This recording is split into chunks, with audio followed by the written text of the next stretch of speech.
Ya, bismillahirrahmanirrahim. Assalamualaikum warahmatullahi wabarakatuh. Alhamdulillahirrahmanirrahim. Segala puji dan syukur kehadirat Ilahi Rabbi.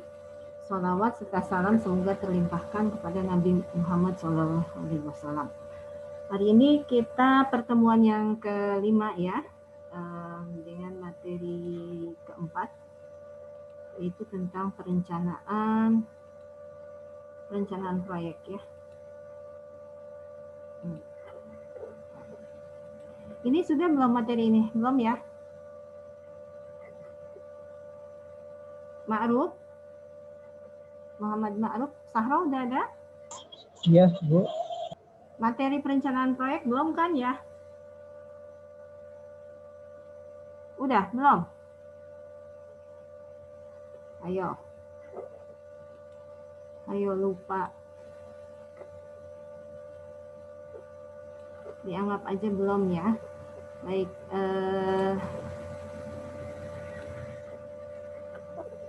hari ini kita belajar tentang perencanaan proyek ya. Nah, dalam proyek itu ada beberapa batasan yang kemarin juga sempat dibahas ya. Pertama ada waktu pengerjaan. Kemudian ada biaya ya. Waktu, biaya, kemudian risiko perencanaan. Jadi untuk proyek yang sifatnya tidak mayor, yaitu perubahan skop yang tidak menimbulkan perubahan besar. Jadi beberapa proyek itu kadang-kadang di tengah jalan harus berubah karena situasi dan kondisi. Boleh jadi karena ada bencana, bisa bencana alam atau bencana seperti sekarang ini misalnya kena COVID-19, sehingga beberapa proyek tidak bisa berjalan sesuai dengan yang sudah direncanakan. Nah, untuk perubahan-perubahan yang sifatnya tidak mayor, jadi tidak besar gitu ya, itu bisa ditangani. Tetapi kalau perubahan tersebut bersifat mayor, maka itu akan mengganggu jalannya proyek ya. Nah, resiko perencanaan itu juga harus diperhitungkan baik untuk perubahan yang sifatnya mayor maupun yang tidak mayor. Hanya saja memang kalau perubahan yang sifatnya mayor itu sangat berisiko terhadap gagalnya proyek. Tapi perubahan-perubahan yang sifatnya minor atau tidak mayor ya itu masih bisa ditanggulangi sehingga risiko perencanaan tadi tidak terlalu menimbulkan kegagalan ya. Kemudian ada scope. Yang dimaksud scope, ruang lingkup dari kegiatan proyek meliputi apa saja. Kemudian di situ ada human resource management, ada manajemen sumber daya manusia. Nah, ini dibatasi pada struktur organisasi, peran dan tanggung jawab masing-masing tim atau personal. Jadi, itu pun harus diperhitungkan manajemen sumber daya manusia tersebut ya apakah memang merupakan hambatan atau bahkan mendukung proyek. Misalnya untuk mendukung proyek perlu ada berbagai macam struktur, peran dan tanggung jawab dari masing-masing tim dan personal gitu ya. Tetapi di sisi lain mungkin akan terkait dengan banyaknya tim, banyaknya struktur organisasi, maka akan menimbulkan biaya yang cukup besar. Nah, itu pun juga harus menjadi bahan pertimbangan. Kemudian ada procurement management. Jadi ini semua resource, semua sumber daya yang sudah tersedia sesuai dengan spesifikasi project. Jadi manajemen untuk pengelolaan sumber daya ya. Bagaimana sumber daya yang ada tadi harus menyesuaikan dengan spesifikasi. Kemudian ada communication management. Jadi ini manajemen komunikasi. Nah, ini adalah perencanaan komunikasi yang harus dilakukan dalam satu proyek, di mana di dalamnya termasuk membahas meeting, laporan, dan sebagainya. Sehingga ketika kita membuat perencanaan proyek, maka batasan-batasan ini harus ada ya, batasan proyek ini. Waktunya kapan, biayanya berapa, risikonya yang akan dialami seperti apa, skopnya bagaimana, manajemen sumber daya manusianya bagaimana, procurement manajemennya bagaimana, communication manajemennya bagaimana. Itu ditulis dalam sebuah perencanaan proyek. Nah, dokumen yang harus disiapkan dalam perencanaan proyek adalah mulai dari project definition. Definisi proyeknya itu apa? Proyek ini apa? Bagaimana? Itu ya, harus bisa menjawab 5W plus 1H. What, when, where, ya, why. Kemudian apa lagi? Dan 1H-nya how. Ya. Nah, itu harus bisa dijawab untuk mendefinisikan proyek. Ya. Kemudian struktur rincian pekerjaan. Pekerjaannya apa saja yang harus dilakukan mulai dari tahap pertama sampai pada tahap akhir penutupan proyek. Penugasan tim proyek, misalnya tim leadernya siapa, spesifikasinya bagaimana, kemudian tugas dan fungsinya apa, ya, kewenangannya apa. Kemudian yang kedua, anggotanya siapa saja, misalnya ahli apa yang harus ada di situ. Nah, setiap ahli ini didefinisikan berdasarkan spesifikasi maupun tugas pokok dan fungsinya. Nah, selain struktur, tadi ada penugasan tim project ya, itu sudah nyambung. Kemudian ada jadwal. Jadwal itu berkenaan dengan timetable, kapan waktu mulai, kapan waktu akhir dari sebuah project. Kemudian rencana anggaran belanja. Ini RAB juga terkait dengan jadwal. Pada saat di jadwal menunjukkan ada sebuah kegiatan tertentu, maka itu berdampak kepada biaya. Berapa biayanya untuk melakukan kegiatan tersebut? Berapa banyak kegiatan dan berapa banyak biaya yang harus dikeluarkan. Nah, rencana anggaran belanja ini harus nyambung atau terkait dengan jadwal kegiatan ya. Kalau yang ikut PKM itu pasti tahu ya bagaimana membuat jadwal yang terkait dengan anggaran biaya. Kemudian ada perencanaan komunikasi. Nah, komunikasi tadi baik berupa meeting ya, kemudian bisa rapat dalam kantor atau rapat di luar kantor gitu ya, atau juga bisa berupa pelaporan pendahuluan, pelaporan kemajuan, pelaporan akhir misalnya. Kemudian juga bisa berupa checklist dokumen atau monitoring ya. Kemudian perencanaan perubahan. Nah, kapan perubahan itu harus dilakukan, pada aspek mana, pada skop apa, kemudian berdampakkah kepada biaya maupun waktu pelaksanaan proyek, itu juga harus diperhitungkan. Kemudian perencanaan manajemen proyek secara keseluruhan. Jadi dari semua perencanaan yang dibuat tadi, itu merupakan sebuah proses keseluruhan yang disebut dengan perencanaan manajemen proyek. Bagaimana memanage atau mengelola sebuah kegiatan yang di dalamnya terdiri dari tadi project definition, struktur, kemudian penugasan tim, jadwal, anggaran, termasuk rencana komunikasi dan perencanaan perubahan. Nah, dalam hal pelaksanaan proyek, tadi kan dalam hal perencanaan proyek ya. Sekarang dalam hal pelaksanaan proyek ada beberapa pembatasan. Pembatasan pertama adalah membuat pedoman hasil kerja, pedoman untuk pelaksanaan monitoring terhadap proyek yang sedang dilaksanakan. Kalau pada tahap awal ada beberapa dokumen yang harus disediakan, kemudian ada beberapa batasan. Semua batasan itu memang harus terdefinisikan di dalam sebuah proposal kegiatan proyek. Nah, yang pada saat pelaksanaan justru yang harus ada itu adalah pedoman hasil kerja. Pedoman hasil kerja ini merupakan checklist untuk monitoring terhadap proyek yang sedang dilaksanakan. Jadi kira-kira kegiatan apa saja yang harus ada, nah itu di checklist sudah dilaksanakan berapa persen pelaksanaannya gitu ya, itu harus terdefinisikan. Kemudian proyek dibatasi scope, time, and cost, ya masih dalam pelaksanaan pun ada pembatasan ruang lingkup pekerjaan, ada waktu dan biaya. Kemudian pelaksanaan monitoring juga dilaksanakan terus-menerus, jadi bukan hanya sekedar pada awal pada awal kegiatan, tapi monitoring juga harus konsisten terus-menerus dilaksanakan ya. Nah,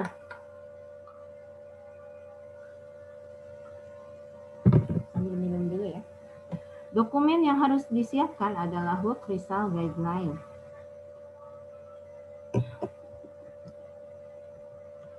Bagaimana guideline hasil pekerjaan proyek tadi?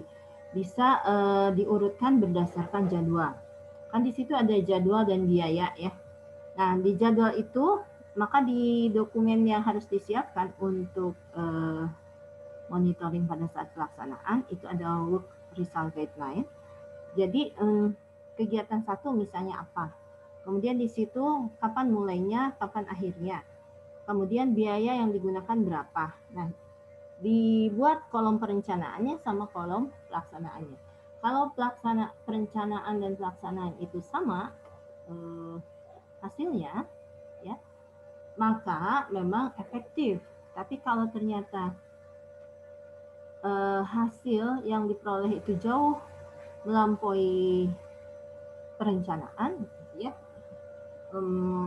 forecastingnya meleset lah katakanlah. Jadi bisa saja itu proyek menjadi tidak efektif dan tidak efisien, atau malah sebaliknya efektif dan efisien. Ya.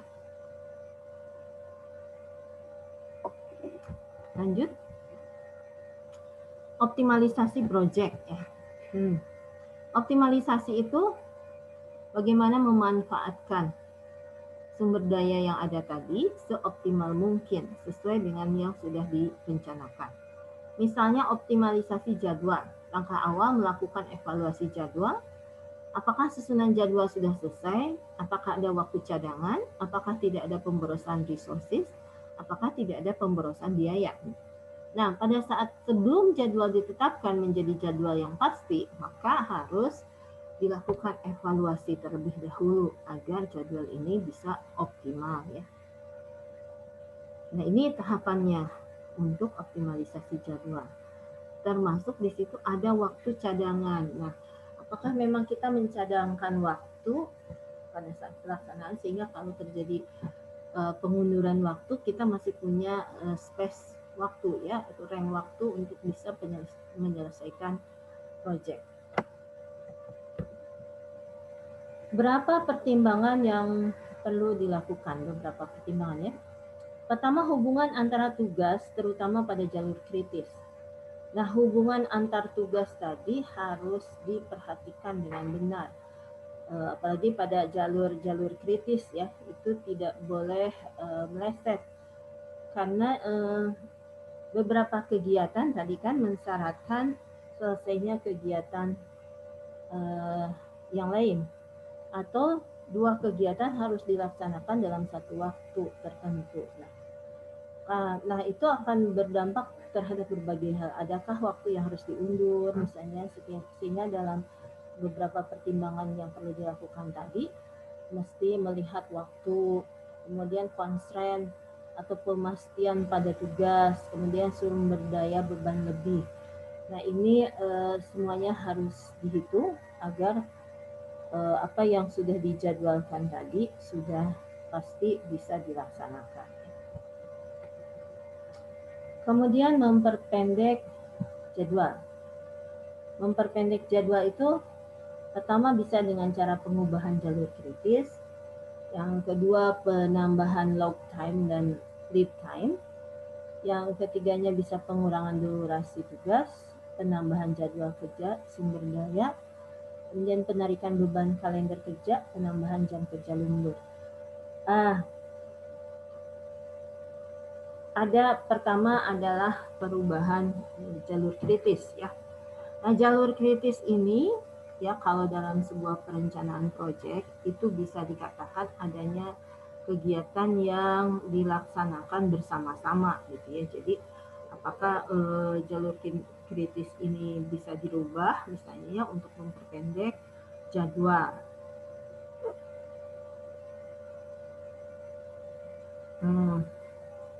Kemudian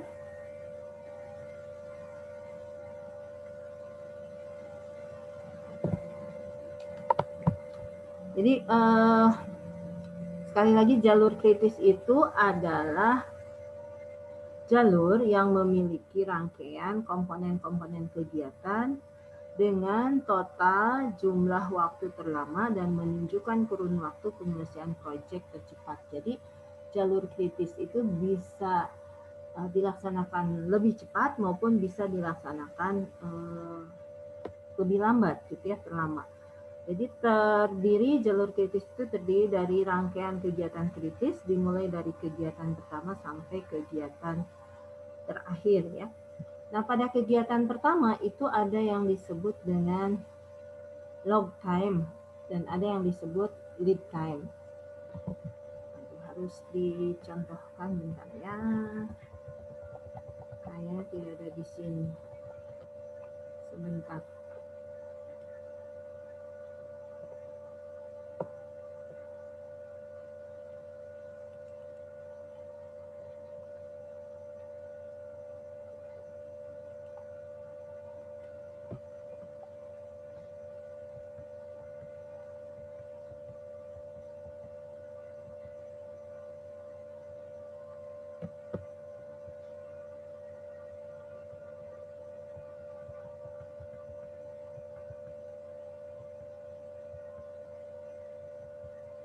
Tunggu sebentar ya.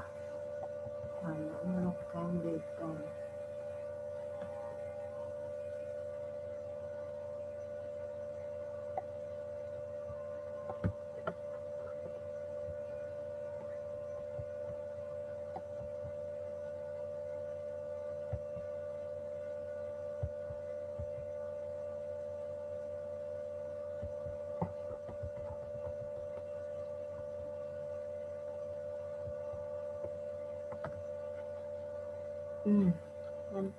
Saya robah dulu ya ininya. Agak ngaclok dulu ke materi yang ke-10 ya. Nah, di sini kan ini ada bulatan. Nah, ya, itu ini dulu. Nah, ini ya kelihatan kan? Muhammad Maruf kelihatan nggak? Kok nggak? Kelihatan Ibu. Nah, di sini kan ada pekerjaan D ya. Ini pekerjaan D, pekerjaan E, pekerjaan F ya. Nah, ini yang bulat-bulat ini ya. Ini menunjukkan kegiatan. Katakanlah ini nomor 1 mana? Nah, katakanlah ini kegiatan awal. Ini harus bersamaan ya. Nah, ini ada log time 30 itu log time. Nah, yang di bawahnya yang kosong yang belum diisi itu lead time. Ya, jadi misalnya kira-kira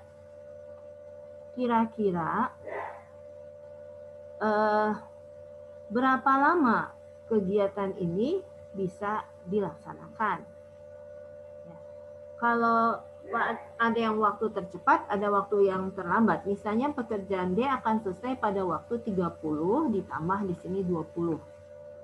Menjadi 50. Katakanlah ini hari gitu ya. Akan selesai dalam waktu 20 tambah 25. Di sini mestinya di sini kan 45. Kemudian 10 tambah 30, 40. Tetapi di sini yang akan ditulis yang paling lama 50 ya. Nah, yang paling rendah di bawahnya berapa? 40 tadi. Jadi 50 per 40. Jadi ada log time, ada lead time ya. Jadi kapan waktu tercepat bisa diselesaikan, kapan waktu terlambat bisa diselesaikan. Misalnya nih, ini kan sebenarnya bisa diselesaikan kan dalam waktu 40 hari yang F ya. Tetapi dia punya space waktu yang longgar karena dia si kegiatan G ini dia baru akan dilaksanakan kalau kegiatan D, E, F selesai. Sehingga dia masih bisa punya waktu berbarengan dengan D. Tetapi di sini tuh dia harus sudah mulai di hari ke-10. Nah, ini baru mulai di hari ke-30 gitu ya.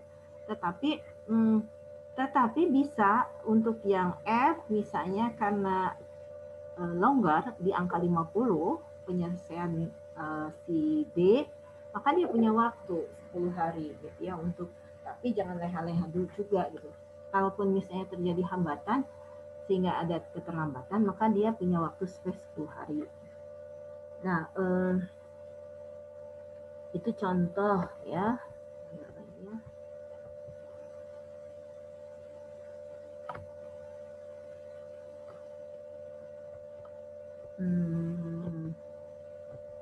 ini sebenarnya nanti, cuma karena terkait dengan beberapa hal, maka harus dijelaskan sedikit.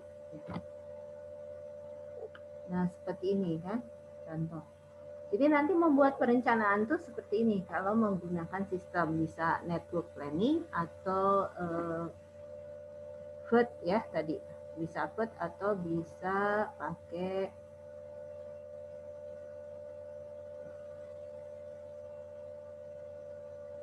nanti di sini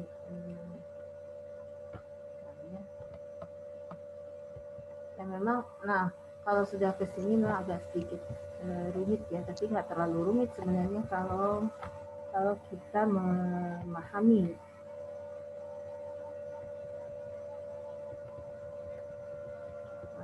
Jalur kritis.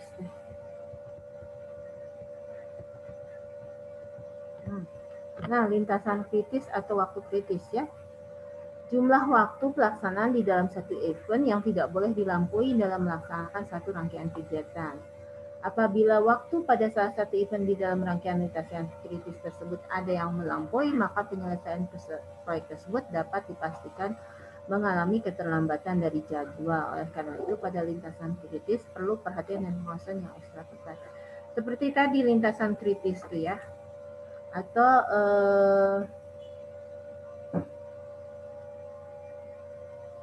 nah, bukan ini. Seperti tadi misalnya yang ada yang 50, ada yang 40, ya ada 45 gitu. Nah ini tapi tidak boleh melampaui angka 50, ada jalur kritisnya di situ di angka 50 ya. Baik, kita balik lagi ke materi perencanaan.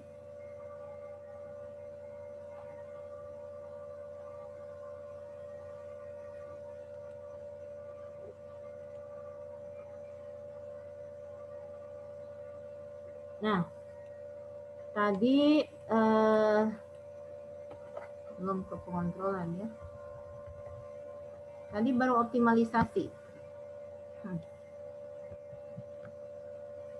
Ini beberapa pertimbangan ya. Kemudian tadi memperpendek jadwal dengan cara pengubahan jalur kritis bisa. Jadi jalur kritisnya misalnya 50 terlalu panjang lah, dirubah misalnya menjadi 40 sehingga semua kegiatan harus selesai di angka 40 misalnya 40 hari.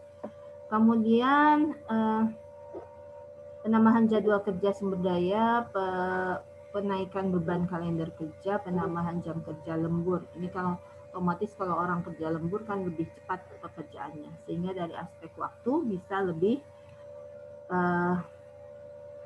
cepat. Tapi dari aspek biaya mungkin akan bertambah karena lembur pun kan harus dibayar.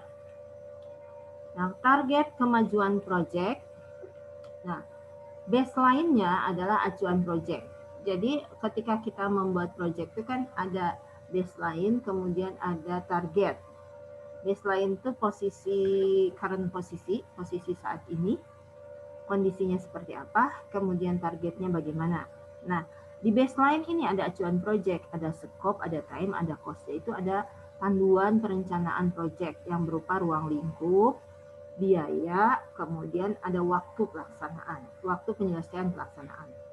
Nah, targetnya, di sini target perbaikan jadwal, mengurangi durasi, memperkecil peak cost, mengubah jumlah penggunaan resource. Ini target. Kemudian ada tracking. Tracking itu penelusuran yang dilakukan terhadap satu proyek. Apakah di situ ada pembaharuan schedule atau tidak. Ya. Kemudian perbandingan antara schedule dengan kenyataan. Ini untuk menilai target kemajuan proyek. Jadi harus membandingkan dari baseline dulu, baru di tracking gitu ya, kemudian dibandingkan apakah sesuai dengan target atau tidak. Jadi baseline dengan target ini ada selisih. Nah, selisihnya itu adalah hasil kemajuan proyek. Kemudian pengontrolan proyek ya. Nah, batasannya adalah fungsi kontrol. Mengontrol perjalanan proyek agar sesuai dengan acuan proyek yang ada, yaitu yang tertuang di dalam project management plan, sehingga memenuhi hasil atau tujuan proyek yang diharapkan.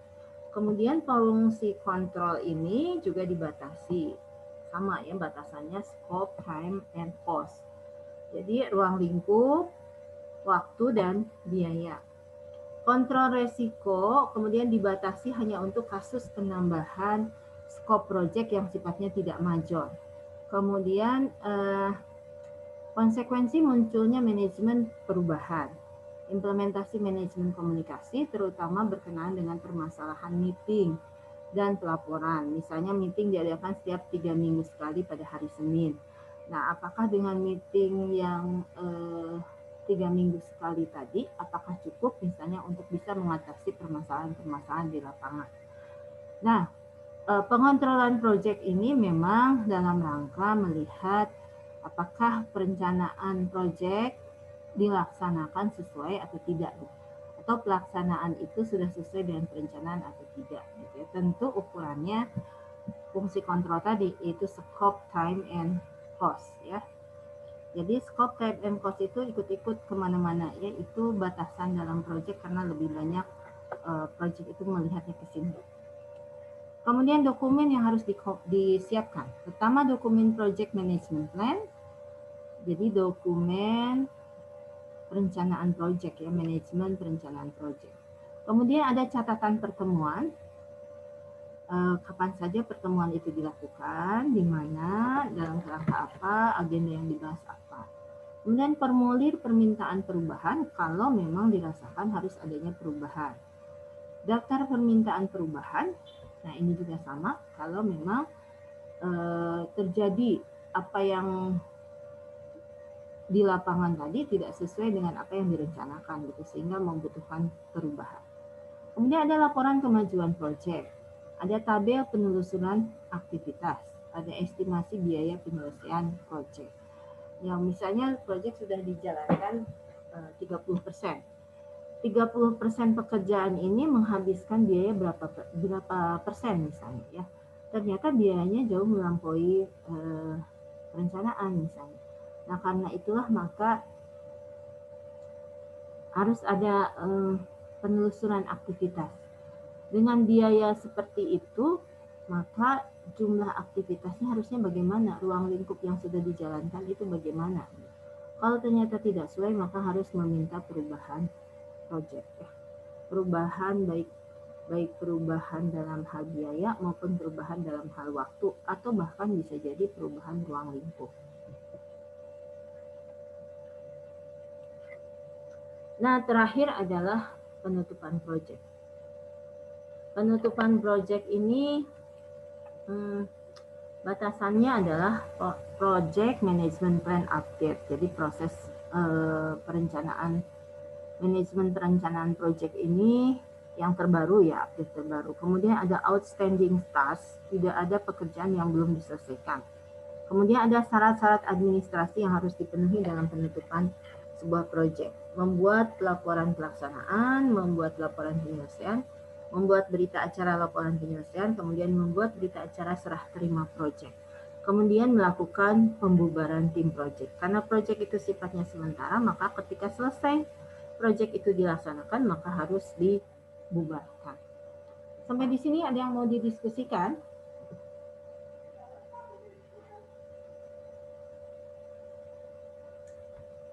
Ya.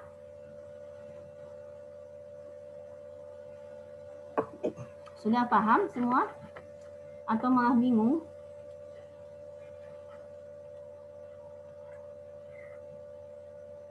Ini kok suaranya nggak kedengaran ya? Kedengaran Ibu. Coba saya cek satu-satu ya. Ibu. Ya, siapa? Kalau cara buat apa itu? Ma'ruf. Muhammad Ma'ruf. Muhammad Ma'ruf. Ya, kenapa Muhammad Ma'ruf? Kalau buat cara menghitung misalnya perkiraan itu, caranya itu tahunnya itu gimana Ibu caranya? Oh, 20 atau 30 hari atau berapa? Ya. Masih bingung. Misalnya gini, kan kemarin dikasih tugas ya, membuat TOR ya, kerangka acuan kegiatan. Ya Ibu. Nah di TOR itu kan ada waktu pelaksanaan, ada jadwal kan, Hanya itu kan kemarin contohnya kegiatan yang tidak terlalu lama. Misalnya seperti seminar gitu ya. Nah, tapi bisa kalau misalnya menjadi panitia seminar internasional, itu kan pekerjaannya menjadi jauh lebih rumit, penjadwalannya pun lebih rumit. Misalnya, waktu penyelenggaraan, waktu pembuatan atau start project ya, SK-nya misalnya per tanggal hari ini, 25 Maret 2021. Kemudian, untuk menyiapkan segala sesuatunya itu sebetulnya yang ideal itu 1 tahun misalnya.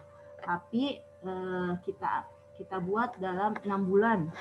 Berarti kalau sekarang posisi Maret, 6 bulan itu April, Mei, Juni, Juli, Agustus, September. Kira-kira di bulan September, tanggal 25 September akan dilakukan seminar internasional.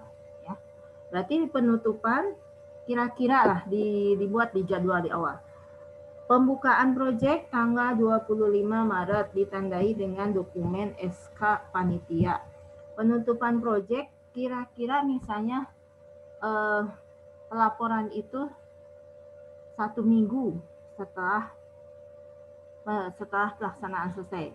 Ya, berarti kalau tadi September pelaksanaannya 25-26 katakanlah pelaksanaannya, maka kira-kira akhir September lah penutupan proyek atau Oktober, jangan terlalu cepat.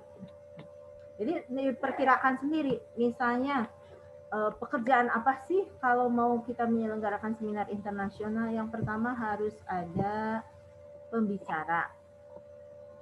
Nah, itu kan yang paling susah itu nyari pembicara yang waktunya sesuai dengan waktu kita. Tapi kita harus punya target. Misalnya 1 bulan harus bisa memperoleh pembicara dari 5 negara. Dicari tuh, 1 bulan pertama adalah mencari pembicara dari 5 negara. Setelah ada pembicara, baru kita bisa buat leaflet, baru kita bisa buat poster, tapi sambil mencari pembicara, kita bisa membangun website-nya. Berarti kan ada pekerjaan yang berbarengan nih, mencari pembicara dengan membangun website. Nah, website ini sudah jadi, tapi nunggu adanya pembicara, ya. Sudah diisi segala macamnya, proposal sudah dibuat.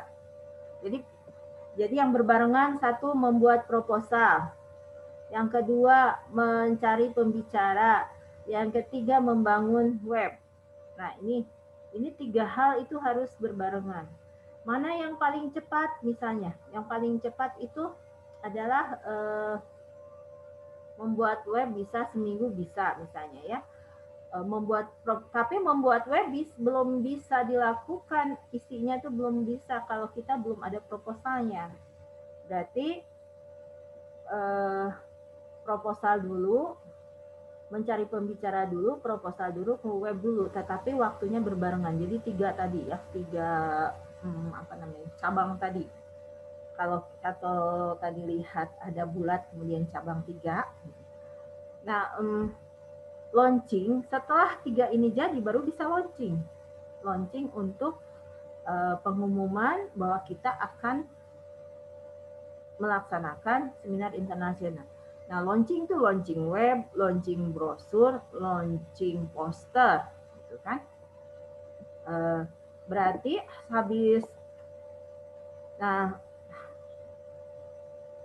sebetulnya yang paling susah nyari pembicara. Kadang-kadang tidak bisa dalam waktu 1 bulan itu kita memperoleh pembicara asing dari luar negeri, misalnya dengan berbagai ragam bidang 5. Kecuali kalau kita punya teman. Nah, akhirnya kan untuk mempersingkat waktu, sudahlah cari pembicara itu teman-teman kita yang di luar negeri, yang bisa dikontak, nggak usah pakai surat resmi, mereka mau gitu. Nah, berarti itu kan ada cara mempersingkat jadwal ya. Gimana tadi menentukan 30, 20? Ya dikira-kira berdasarkan pengalaman. Kira-kira kalau kita ngehubungin orang yang nggak kita kenal, untuk dia merespon email kita tuh berapa lama? Nah, kalau kita membuat website, kalau kita bangun sendiri websitenya, kira-kira berapa lama, seminggu jadi nggak gitu. Ya kalau kita punya tim IT yang handal sih mungkin seminggu jadi. Kemudian tadi proposal. Nah kalau kita sudah jago membuat proposal, harus seminggu, sehari juga mungkin bisa jadi. Tapi isinya yang belum tentu, kan harus diisi proposal itu. Pembicaranya siapa, kemudian reviewernya siapa. Gitu. Nah ini kalau sudah jadi, katakan kita space waktu 30 hari. Baru setelah itu kita bikin leaflet, kemudian kita bikin poster, kemudian kita launching website untuk mencari peserta. Nah, peserta itu kan diharapkan dari berbagai macam negara, dari berbagai macam universitas. Tetapi ada kalanya misalnya kalau kita tidak punya jaringan, itu agak sulit untuk orang mau masuk. Akhirnya kita harus menggandeng misalnya kerjasama dengan lembaga lain. Katakanlah sekurang-kurangnya misalnya kita punya join host ya, atau apa ya namanya, co-host. Kita ajaklah UIK, Pakuan misalnya ya, Universitas Muhammadiyah Sukabumi, Surya Kencana, berbagai macam lembaga lah, untuk gabung dengan kita dalam rangka mencari peserta. Misalnya kalau mereka, mereka jadi co-host kita, si logonya bisa dimuat di website kita, tapi harus bayar 20 juta per lembaga misalnya. Fasilitas yang mereka dapat adalah misalnya free untuk 5 orang peserta. Padahal memang kita sebetulnya nyari peserta juga. Jadi fasilitas, tapi negosiasinya mereka bayar jadi host ya, logo, keuntungan mereka logonya ditempelin di website kita sehingga mereka bisa dihitung sebagai penyelenggara juga, sama-sama sebagai penyelenggara. Tapi mereka harus menyiapkan 5 orang presenter misalnya. Nah, dari situ kita punya stok peserta. Ya, contoh. Kira-kira berapa lama untuk bisa bernegosiasi dengan berbagai universitas? Tergantung keahlian sebenarnya. Tapi kita kasih space lah 1 bulan. Ya. Berarti misalnya dari bulan Maret ini sampai bulan April sampai web jadi, April ke Mei. Nah, kerjasama. Setelah itu close lah. Nah, kapan peserta kita kita mau sampai di mana? Misalnya mau abstrak dulu atau mau langsung full paper. Nah, itu penjadwalan tahapan itu dijalankan oleh kita. Persoalan lain misalnya, para peserta ini mau gabung dengan kita kalau output dari seminar ini misalnya menarik, bisa proceeding ke indeks Scopus atau bisa di jurnal yang terindeks Scopus, paling tidak jurnal terakreditasi nasional. Nah, berarti kita harus mencari para pengelola jurnal. Sambil kita mencari co-host dan sebagainya, dari awal pada saat start berarti nambah tuh di start awal. Tapi ini lebih panjang waktunya. Adalah mencari penerbit jurnal misalnya ya. Jadi selain kita nyari pembicara dalam waktu yang sama, juga kita harus nyari penerbit jurnal atau penerbit yang terindeks Scopus. Nah, kalau itu dijalankan, ada yang berbarengan, ada yang tidak. Tapi misalnya para peserta ini akan tertarik untuk daftar kalau dia melihat ada penerbit untuk jurnal, ada kerjasama dengan penerbit, gitu ya. Nah itu maka negosiasi dengan penerbit itu harus sudah selesai gitu. Pada saat sebelum poster dibuat. Nah jadi mundur lagi tuh. Jadi menentukan itu kan termasuk menentukan scope, jadwal, kemudian biayanya berapa gitu ya, sampai kita menentukan peserta ini harus bayar berapa. Karena nanti kita juga harus bayar pembicara, harus bayar juga penerbit.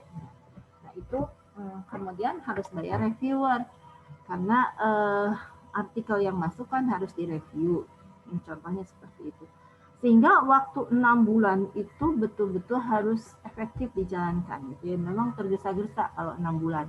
Tetapi kalau semua bisa dipangkas dengan berbagai kedekatan, misalnya ya, kalau nyari pembicara juga kalau nggak dekat ya susah. Sekarang misalnya Ma'ruf mau ngundang Pak Jokowi, gitu, atau ketinggian Pak Jokowi, Pak Anies Baswedan misalnya. Tapi kalau nggak kenal dengan Pak Anies atau nggak punya channeling yang kenal dengan Pak Anies agak susah juga. Atau tokoh-tokoh nasional atau internasional gitu ya.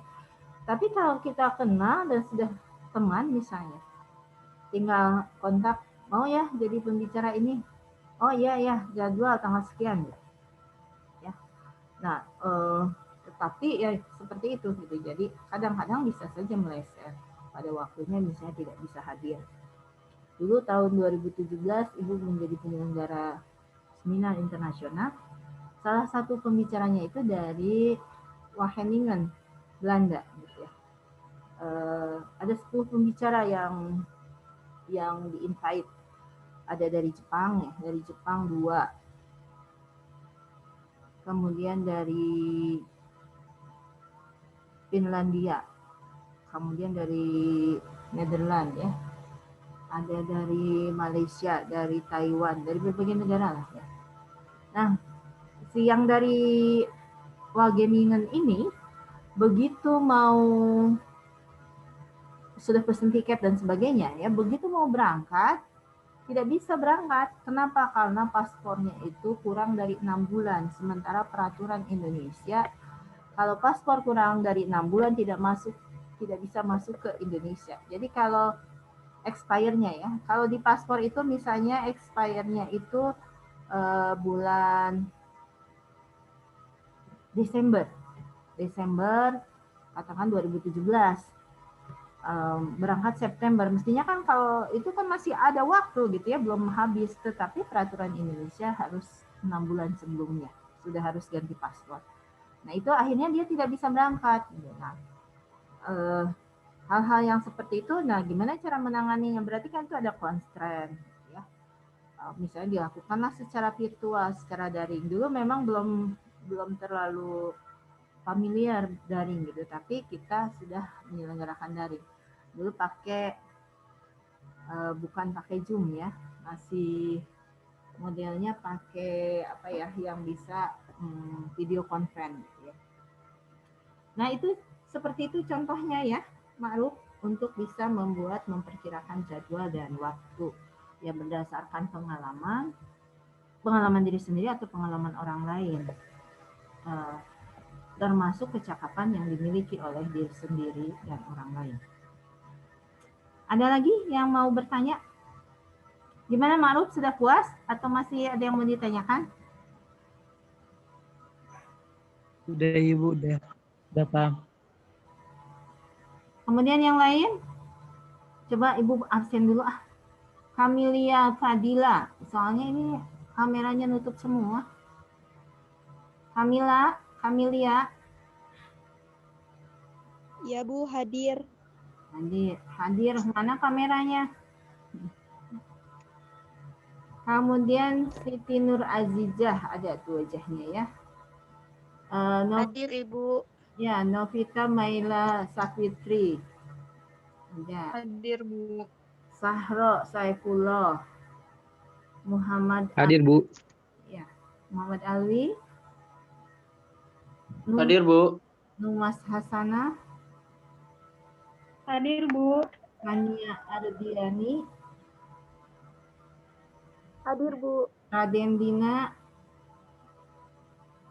Kayaknya tadi ada yang nggak pakai kerudung ya, begitu suruh buka kamera pakai kerudung, ribut. Raden Dina. Kemudian Muhammad Rizki. Alifira Rizki. Alifira mana Alifira? Arsil Kiramin. Hadir Bu. Oke. Zulkifli Habibi. Hadir Ibu. Irfan Arya Zairi. Hadir Bu, hadir. Hadir. Tadi yang belum ada siapa ya? Alifira Rizky. Nah, ini kalau ngajar daring itu gini, kayak bicara sendirinya, apalagi misalnya kamera ditutup semua, ibu jadi kayak ngobrol di komputer doang. Ya, baik, ada yang mau ditanyakan lagi nggak?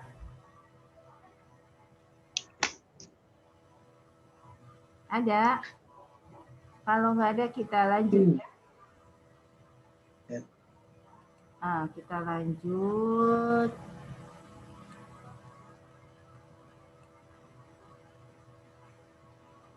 Tadi penutupan proyek ya. Jadi proyek setelah selesai maka ditutup. Nah, batasannya project management plan update, outstanding task, jadi tidak ada pekerjaan yang belum diselesaikan. Jadi semua tugas itu sudah selesai, outstanding task ya. Syarat-syarat administrasi yang harus dipenuhi dalam penutupan sebuah project, membuat laporan pelaksanaan, laporan penyelesaian tadi ya, kemudian berita acara laporan penyelesaian dan berita acara serah terima project. Jadi diserah terimakan kepada siapa? Kepada pemberi project, pemberi pekerjaan. Kemudian melakukan pembubaran tim project. Jadi bubarkanlah kalau sudah selesai ya. Dokumen yang harus disiapkan, laporan pelaksanaan project, laporan penyelesaian project, berita acara, laporan penyelesaian project, berita acara serah terima project. Nah, kadang-kadang setelah dibubarkan, tiba-tiba harus dipanggil lagi. Kenapa? Karena ada pemeriksaan dari KPK. Contoh, waktu sudah dibubarkan kan setiap tenaga ahli sudah dibayar misalnya. Tapi ketika ada mau pemeriksaan KPK, tiba-tiba kita memperoleh daftar honor kita. Ya, ternyata begitu dilihat, loh honor saya itu 75 juta ternyata untuk pekerjaan 3 bulan. Sementara dikasih oleh konsultannya misalnya hanya 37 juta. Loh kok 37 juta? Kata konsultannya, ya kan untuk keuntungan konsultan. Jadi keuntungan konsultan atau pemilik perusahaan itu bisa diperoleh dari pemotongan terhadap honor tenaga ahli gitu ya. Nah, asalkan memang harusnya dibicarakan ikhlas sama ikhlas. Karena kan harus untung, perusahaan juga harus untung, tapi nggak ngerti motongnya dari mana gitu ya. Akhirnya yang paling mudah adalah tenaga ahli. Tenaga ahli kalau S1 untuk proyek misalnya 7 juta. S2 antara 9 juta sampai 13 juta. S3 25 juta. Bisa sampai 30 juta. Tetapi kadang-kadang diperolehnya hanya 50%-nya. Gitu ya. Jadi karena 50%-nya itu untuk perusahaan yang punya proyek, yang memperoleh proyek dari pemerintah misalnya ya. Jadi itu harus paham. Jadi kalau nanti pemilik perusahaannya adalah mahasiswa, enggak lah ya, lulusan katakanlah begitu lulus dari FISIP Universitas Juanda ini bingung, misalnya nggak mau nyari kerja, kalau nyari kerja di tempat orang gitu nggak bebas, kita nggak bisa ngatur sendiri, pengen bikin perusahaan sendiri, bikinlah perusahaan sendiri. Cuma nasibnya kalau perusahaan jasa konsultan manajemen publik atau perusahaan yang mengerjakan proyek itu, kalau pas ada proyek dia uangnya banyak. Nah begitu proyek tidak ada pekerjaan, tidak ada pemasukan, kerugiannya di situ. Harusnya mungkin pada saat mempunyai proyek kemudian uang banyak, itu harusnya diinvestasikan di bidang yang lain, gitu. Jangan semuanya untuk proyek saja. Bukan berarti proyek tidak bisa memberi bukan berarti tidak bisa memberi penghidupan, karena sifatnya sementara tadi ya. Jadi pada saat dapat proyek mungkin bisa kebeli mobil, kebeli rumah gitu ya. Tapi begitu proyeknya tidak ada, rumah mobil itu bisa dijual lagi gitu. Nah, itu yang harus diperhatikan gitu ya. Bisa tiba-tiba kaya, tapi bisa tiba-tiba juga mendadak tidak punya uang. Nah, Karena itu maka harus hati-hati pada saat menjadi pegawai. Kalau sebagai pegawai atau tenaga ahli mungkin tidak terlalu beresiko, tapi yang punya perusahaan itu yang memang beresiko tinggi.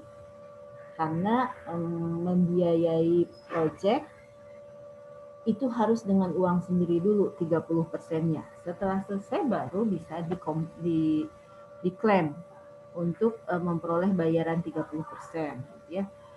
Nah, begitu pekerjaan selesai, diperiksa dulu tuh sama, jadi masih ada tersisa 30% yang ditahan.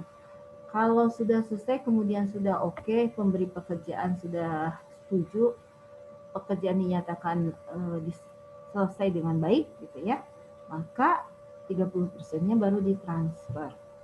Nah itu. Tapi ya kalau gigih, jujur, modalnya kuat gitu ya. Ya mungkin modal itu yang harus kongsian dengan teman. Atau kalau misalnya tidak punya teman, tidak punya uang, biasanya kongsian dengan bank. Dengan modal kertas pengumuman pemenang proyek, biasanya bisa menerima pinjaman dari bank untuk modal awal proyek. Nanti begitu dibayar dari pemerintah atau dari pemberi proyek, barulah hutang ke bank itu dibayar dulu. Nah, nanti ada selisih. Selisihnya itulah yang menjadi keuntungan perusahaan pemilik proyek ya. Tapi kalau misalnya saya belum berani bikin perusahaan, belum berani, nggak berani ngambil resiko. Jadi semua pekerjaan itu tentu ada resikonya. Semakin besar peluang pendapatannya, ya semakin besar peluang resikonya. Itu harus konsekuensi yang harus diambil. Kalau tidak berani ambil resiko, ya tidak akan bisa menjadi pengusaha. Karena pengusaha itu salah satu modalnya adalah keberanian mengambil resiko. Ya kalau nggak mau ngambil resiko, menjadi pegawainya aja, jadi staf ahlinya aja. Misalnya, ya kalau S1 baru staf ahli, ya kurang lebih bisa dapat 7 juta sebulan lah gitu ya. Ya kalaupun misalnya dipotong, ya paling 5 juta. Atau paling paling tidak beruntung dapat 3,5 juta. Gitu. Tapi rata-rata biasanya di angka 7 juta. Berarti kan berarti anggarannya bisa aja 10 juta. Maka dikasihkan pada staf ahli atau tenaga ahli 7 juta. Kalau S2 bisa 9 sampai 13 ya. Kalau S3, nah S3 itu harusnya itu 25, tapi kadang-kadang di angka 13 atau 12,5. Atau kadang-kadang juga kalau perusahaannya agak pelit, masih nawar, sehingga kadang-kadang S3 pun hanya dibayar 10 juta. 10 juta itu untuk rapat satu kali, hanya kerja satu kali, tetapi kerjanya di rumah untuk membuat laporan. Nah, ketika survei ke lapangan nanti ada tim surveinya lagi, ada biayanya lagi. Nah, setiap rapat ada transportnya lagi, ada honornya lagi. Jadi lumayan ya. Nah, biasanya dosen tuh sampingannya itu adalah tenaga ahli proyek. Karena kalau gaji dosen itu kecil, kalau hanya pendapatan dari dosen, mungkin ya pas-pasan lah. Ya. Tapi kan Allah itu ngasih rezeki dari berbagai macam pintu. Nah, salah satunya adalah menjadi tenaga ahli proyek. Nah, dengan tenaga ahli proyek kan tidak mengambil waktu dia bekerja di tugas utamanya, karena hanya kadang-kadang hanya sebulan sekali. Ya. Atau paling banyak sebulan bisa 4 kali, ya seminggu sekali lah. Tapi rata-rata sebulan sekali atau sebulan 2 kali. Jadi dalam 3 bulan itu bisa ya rapatnya nggak terlalu banyak. Pada saat awal, kemudian monitoring, dan di akhir untuk presentasi dan penyerah terimaan proyek. Nah, mudah-mudahan ini bisa menjadi salah satu solusi jalan usaha para sarjana lulusan administrasi publik. Kalaupun saya mau jadi pemiliknya, nanti staf ahlinya mah dosen-dosen saya, kan saya lumayan tuh bisa merintah dosen saya misalnya kayak gitu.